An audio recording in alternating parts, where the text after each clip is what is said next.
Okay. So we've done our normal probabilities. We did or, you just add them together.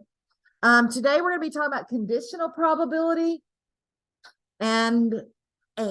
So the probability that something and another thing happen. So we're going to start with conditional probability. Let's say approximately 15% of adult men in the US are more than 6 feet tall.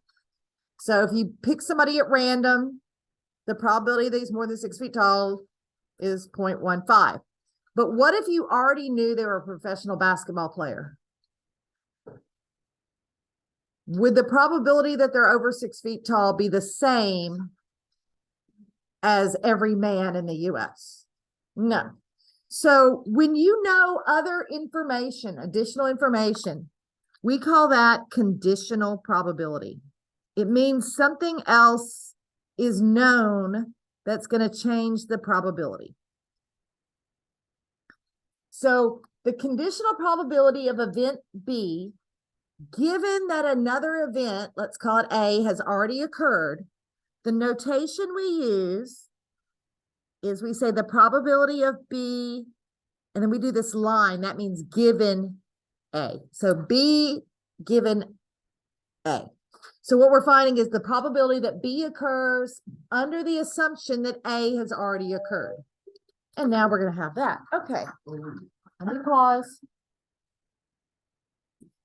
All right. So to find the probability of B, given that A has occurred, the probability of B, given that A has occurred, we have two ways we can calculate this. There's a formula.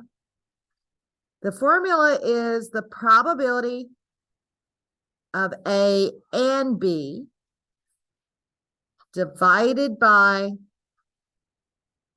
the probability of A. Now, this is the formula. So if I already knew the probability of A and B, and I knew the probability of A, I'd use this. But if I was given a table, what we could do is kind of a shortcut. We could take the number of outcomes of A and B divided by probability of A, number of outcomes of A. So let's take this table, for example. This is the table presenting the number of US men and women in millions. That's why it's in decimals, because those are in millions. 25 years old or older who have attained various levels of education. So let's start with the easy ones. A person is selected at random. What's the probability that the person is a man? So just the probability that a person at random is a man. What would I need to figure out first? How many men there are. And then we'd also need to know our total number of people that we're drawing from. So we're going to have to do some adding. And I wanted to make sure I'd included one that didn't already have the totals, because a lot of the ones on the homework, you have to figure those out to be able to calculate it. So our first thing we're going to need to do is figure out our totals kind of across. So I'd take 14 plus 29.6 plus 15.6 plus 7.2 plus 10.1. And for the men, I got 94, meaning 94 million men. But that also need the total number to find the probability. Remember, it's the number of men divided by the total outcomes. So I would need to also add up the other row.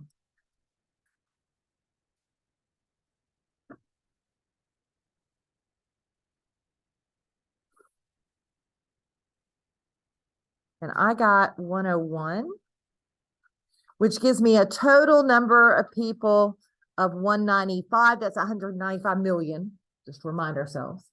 So the probability that the person is a man would be 94 out of the total 195. So remember, on the homeworks, they can leave it as a decimal a fraction, or they could write it as a decimal. So here's the decimal just in case. Now, how would I figure out the probability that the person is a man with a bachelor's degree? What's the probability of him being a man and having a bachelor's degree?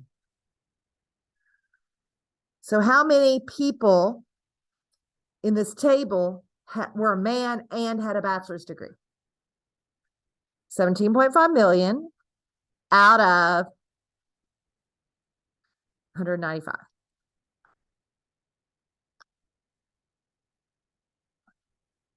I got 0.0897. Okay. Now notice the difference on the wording on the next one. What is the probability that a person has a bachelor's degree given that we already know it's a man? What that does, that given that, what it does is it reduces our total. So we're finding the probability that the person has a bachelor's given that we already know it's a man. So what it does to my table is it takes out the possibility of it being a woman. So all we're looking at is that row. So how many people had a bachelor's out of that row? 17.5. And what was the total for that row? If we know it's a man, then we're only looking at the total number of men, 94. Which would give me a decimal of 17.5 divided by 0.186. Oh God, my goodness. I almost said the answer. 94 is 0.186. I was looking at the wrong line. So if you're given a table, that's the easiest way to do it. When you have a given that, you're reducing your total. Now, I could also use the formula we were given. So the formula said, if I'm doing a bachelor's given that it was a man, I could find that using the formula. The formula said I could take the probability that they're a man and has a bachelor's divided by the probability of the person being a man. Well, what was the probability that they were a man with a bachelor's? 0.0897. If I take that number and divide by the probability that they're a man, so we're using the formula this time, 0.897 divided by the probability that they were a man, I got 0.186. Isn't that the same as what we did with the table? It's reducing that total, and I got 0.186. So if you're given the table, all you have to do when it says given that is you just reduce your total. We'll do another one with a table, and then we'll continue on with our next type. All right, so the next table does give me totals, and it displays the 100 senators of the 115th U.S. Congress on January 3rd, 2017 by political party and gender. So what's the probability that we get a senator at random and it's a woman? Well, how many women senators did we have?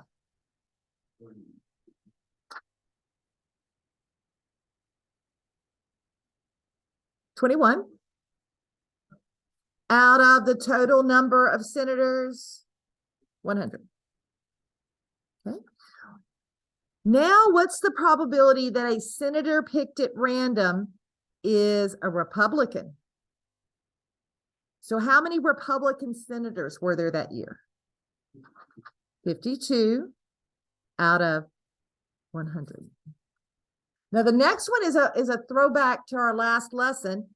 What's the probability that they're a woman or a Republican?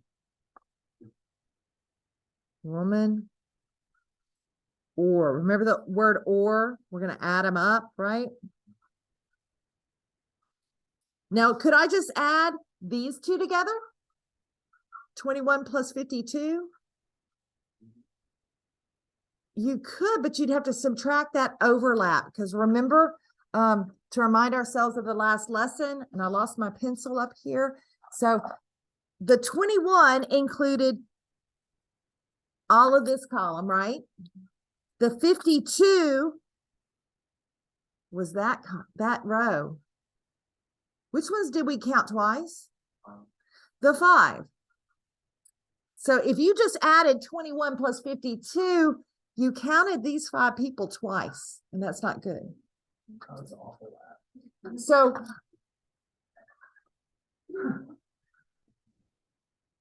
an easier way to do it is, if I was given the table, I'm just going to add 47 plus 5 plus 16. 47 plus 5 plus 16 gives me, psychotic laugh, 68 out of 100. Now the difference between that and finding the probability that the senator is a woman, woman, and a Republican.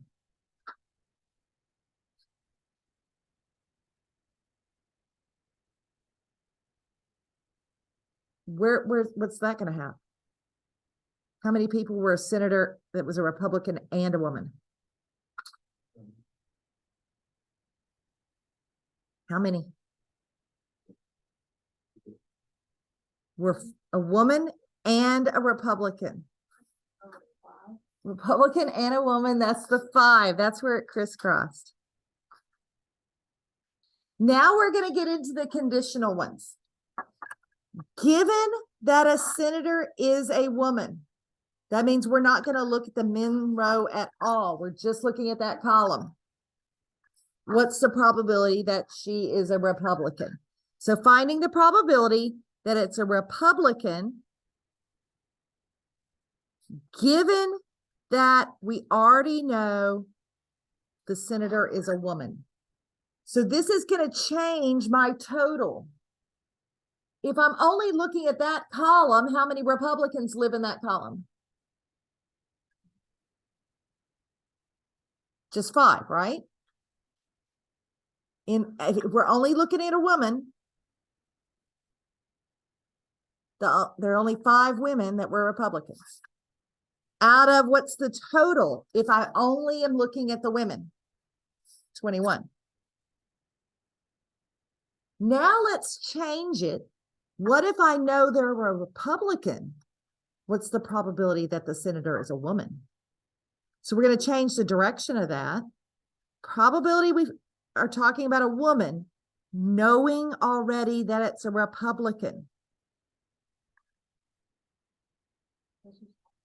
This is opposite. So how many Republicans are women?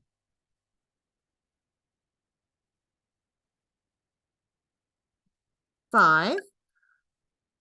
Out of, so I almost think of that as being the divisor sign divided by the number of Republicans. 52. Does that make sense? All right. Now, to talk about our next one, we need to bring in another piece of vocabulary. We've already talked about mutually exclusive events. Mutually exclusive events can't happen at the same time at all. Never could happen at the same time. They prevent each other from happening. Independent events do not affect the probability of each other. So if one happens, it has nothing to do with another one happening. Dependent events, that means one is affecting the other. So let's kind of take these few examples, and we're going to decide if they're independent, mutually exclusive, or dependent. It should have said or dependent. A student is a freshman. A student is a sophomore. Can you be classified as a freshman and a sophomore at the same time? That makes it mutually exclusive. Okay. The next one, A student is on the basketball team. A student is taller than 6 feet. Could you be on the basketball team and taller than 6 feet? Okay, so it's not mutually exclusive. Now we're going to look at whether this is independent or dependent. So, do you have to be on the basketball team to be taller than 6 feet? Okay. What about, do you have to be taller than 6 feet to be on the basketball team? No. So these are independent. They are not affecting the other one. Now, I'm probably going to have to change these soon because I don't know if this is still true. Student is a woman. Student belongs to a sorority. In history, you had to be a woman to be in a sorority. That's traditional. So these actually depend on each other, right? You have to be a woman to be in the sorority. So this is dependent. What about a woman and belonging to a fraternity?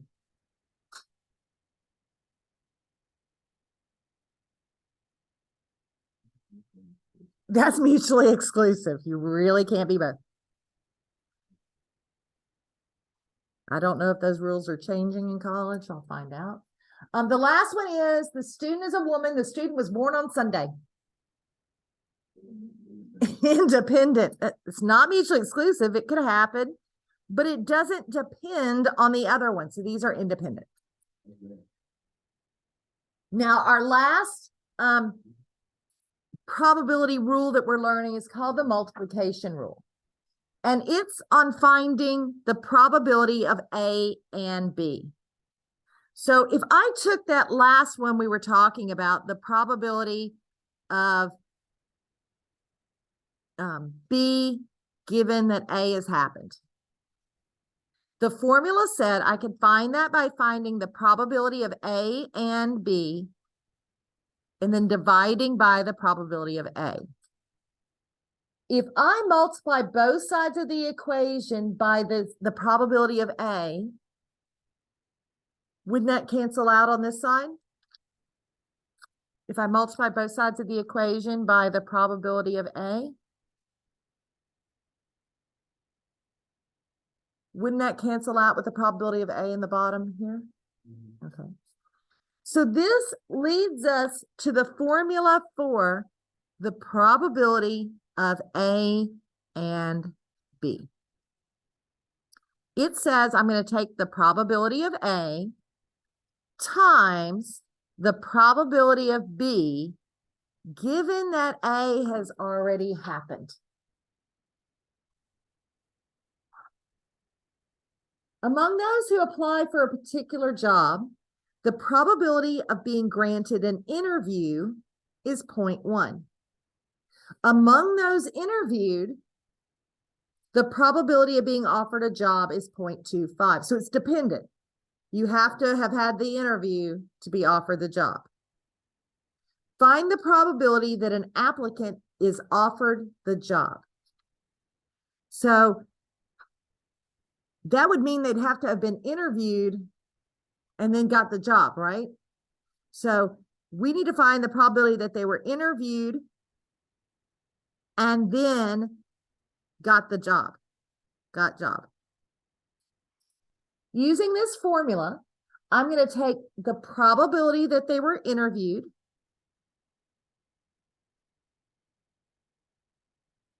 times the probability that they got the job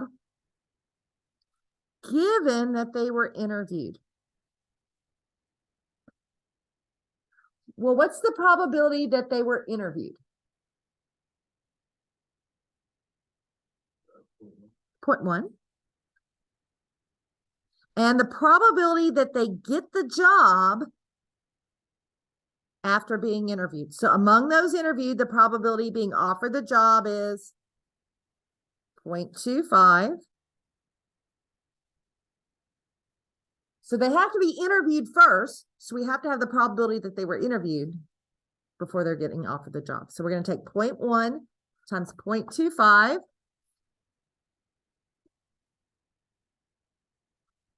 And I got 0.025.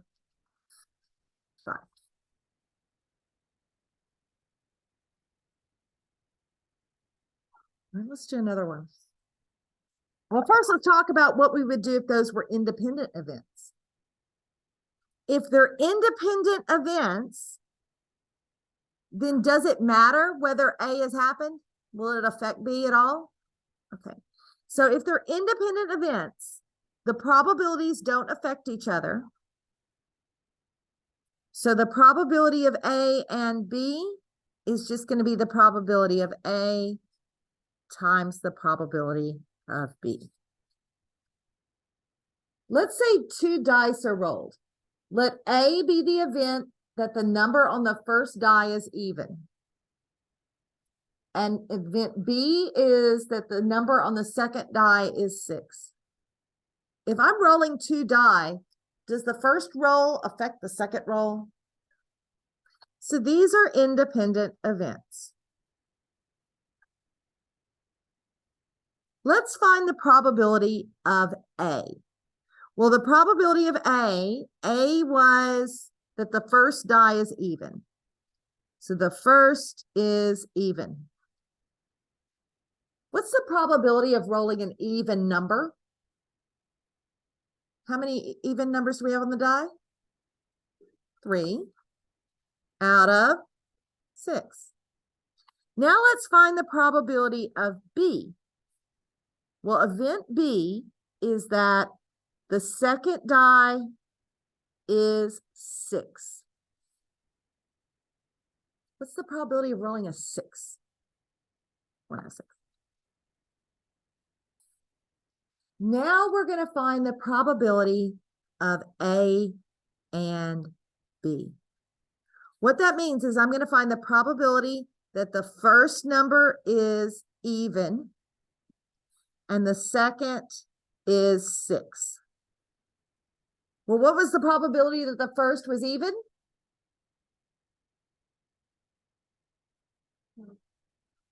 Yeah, let's reduce it to 1/2. That'd be better. 1/2. And the probability that the second number is 6 is 1/6. I'm just going to multiply those together. 1/2 times 1/6 is 1/12. So if they're independent, that makes life a lot easier. According to recent figures from the U.S. Census Bureau, the percentage of people under the age of 18 was 23.5% in New York City, 25.8% in Chicago, and 26% in Los Angeles. If a person is selected from each city, what is the probability that all of them are under 18? Does the percentage of people under 18 in New York affect the percentage of people in Chicago or in LA? No. So these are all independent events.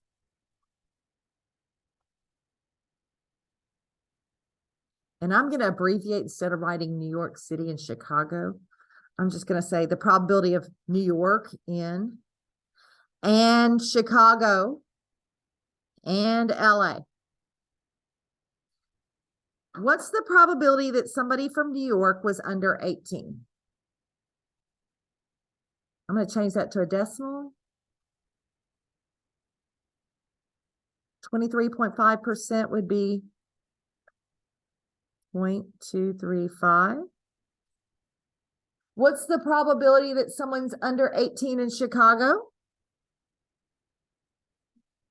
0.258. And the probability somebody's under 18 in LA? 0.26. So the probability that somebody at random from each city is under 18, we would just multiply those together. And I got 0.016 basically. Now the next question is this unusual? We had a cutoff value for unusual. I don't remember what it was. Unusual events were less than, to look back in your notes. Unusual events were less than something. 0.05. So is this an unusual event? It's a very, very low probability, 0.01. This is unusual.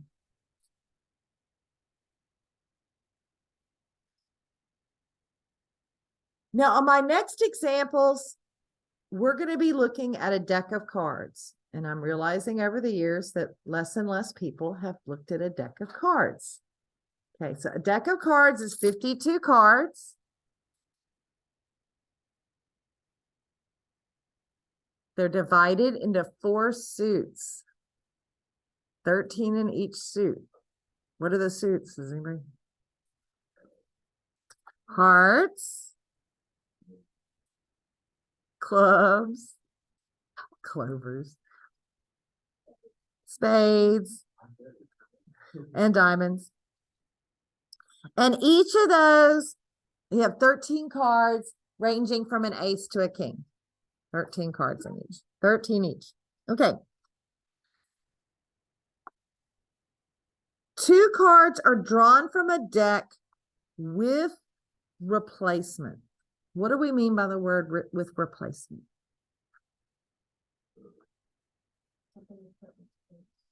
Yeah, so I look at the card and I put it back. So I look at the card and I put it back. Replacement means I'm put the card back in the deck. So whatever card I draw, and then if I put it back in the deck, has that affected the probability of the second card? No. So these are independent events if it says with replacement. And we want to know the probability of drawing a queen and then an ace. So the probability of drawing a queen, then an ace. What's the probability of getting a queen? So how many queens do we have? 4. We have 1 of each type. Out of how many cards? 52. Now I look at that queen and I put it back in the deck. How many aces do I have? 4. How many total cards do I have? 52, because I put the card back in. That would give me a total of whatever that is. Okay, so 4 out of 52 times 4 out of 52. It says that's 1 out of 169. The next example says 2 cards are drawn from a deck without replacement. That means I'll not only look at the card, I set it down. So this is dependent. We have to be careful with our total. It's going to change our total. So we're going to find the probability of drawing an ace, then a jack. When I first go to draw a card, how many aces are there? 4. How many cards in the deck? 52. When I go in to pull the jack, how many jacks are there? There's still 4. But how many cards do I have left? I had 52. I pulled 1 card out. So it's 51 because we took 1 card out. So we looked at that first card and set it down. There's now 51 cards left. 1 card was removed. All right, let's do a couple more with the decks of cards because they pop up a lot. Whoops, gotta flip the page. 2 cards are drawn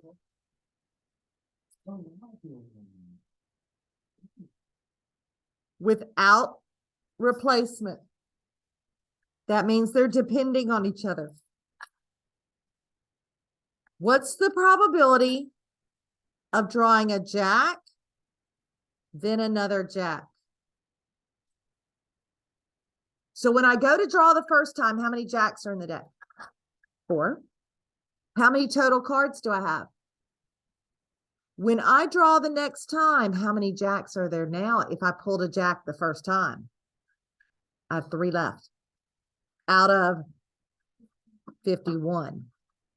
So that's what we mean by depending on the other one. If I already took a jack out the first time, I only have 3 left. Okay, so 4 out of 52 times 3 out of 51 is 1 out of 221. Ooh, what about 3 cards? Without replacement means they're depending on each other. And it says, find the probability of getting an ace, then a king, then a queen. How many aces? 1. Out of how many cards? When I go to draw my next card, how many kings are there? 3. There's still 4 kings because I only pulled an ace out the first time. How many total cards though? 1. Next, I want to pull a queen. Have I pulled any queens out yet? I took an ace, a king. No. So there's 4 queens out of 50. So 4 out of 52 times 4 out of 51 times 4 out of 50. The odds of that, think about that the next time you play poker. The odds of getting an ace, a king, then a queen, 8 out of 16,575. All right. Last one with the cards. Without replacement, so we keep the card we drew. What is the probability of drawing 2 spades and a heart? So we're going to get a spade, then another spade, then a heart. So when I first go to draw, how many spades are in the deck? 13. So I get a spade, I set it down. How many spades are left? Out of how many cards now? 51. Now I set that spade down. How many hearts are there now? 13 out of 50. So 13, whoops, can't type, 13 out of 52 times 12 out of 51 times 13 out of 50 gave me 13 out of 850. Now, the last one, I want to make sure I go over. One year I did not go over this, and these were the hardest ones for people. When you are asked to find the probability of an event occurring at least once, if you listed out all your options, remember we were listing out sample space, at least once, that's almost everything, isn't it? So it's horribly long if you had to do it by hand. But the easiest way to calculate these is to actually find the probability of the complement. Now, the complement of at least one event occurring is going to be that no events occur. So to compute the probability that an event occurs at least once, we're going to do 1 minus the probability that the event never occurs. Because complement was 1 minus that probability. So we're going to do 2 examples with that and we will be done. items are inspected by flaws by 3 inspectors. If a flaw is present, each inspector will detect it with probability 0.8. The inspectors work independently. That's good to know. If an item has a flaw, what is the probability that at least one inspector detects it? So when you see that word at least one, what we're going to do is we're going to find the probability. So we're finding the probability of at least one detects, at least one inspector detects the flaw. What we're going to do is we're going to take 1 minus the probability that no one detects a flaw. No one detects the flaw. What that would mean in this instance is that the first guy fails. Then the second guy, so the probability that the second guy, what if he fails too? And then what about the third guy? Do we want him to succeed? We want no one to detect. What about the first guy? We didn't want it. We wanted him to fail too. We want everybody to fail. That's all right. What's the probability that the first guy fails to detect the flaw? So let's go back. If the flaw is present, the inspector will detect it with a probability of 0.8. So what's the probability that he fails? 0.2. What about the second guy? What's the probability he fails? 0.2. And the third guy? 0.2. So we're going to do 1 minus 0.2 times 0.2 times 0.2. And I got 0.992.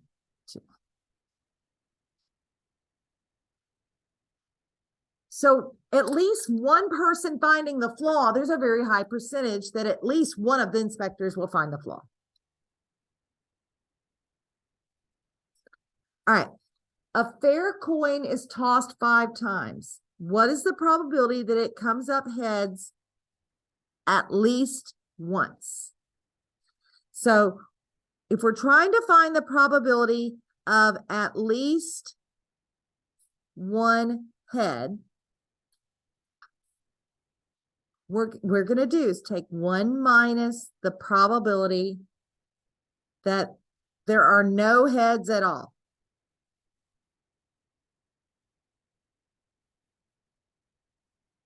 So if we don't roll any heads, what does that mean I'm going to get every single time? Probability of tails all 5 times. So what's the probability that if I flip a coin, I get tails? 1/2. So on the first flip, the probability of getting tails is 1/2. What about the second flip? 1/2. What about the third flip? 1/2. Fourth flip? Fifth flip? 1/2. So 1 minus, and you can either do it as fractions or you could do the decimal if you really wanted to, times 1/2 times 1/2 times 1/2 times 1/2. And it gave me 31 out of 32, or 0.96875.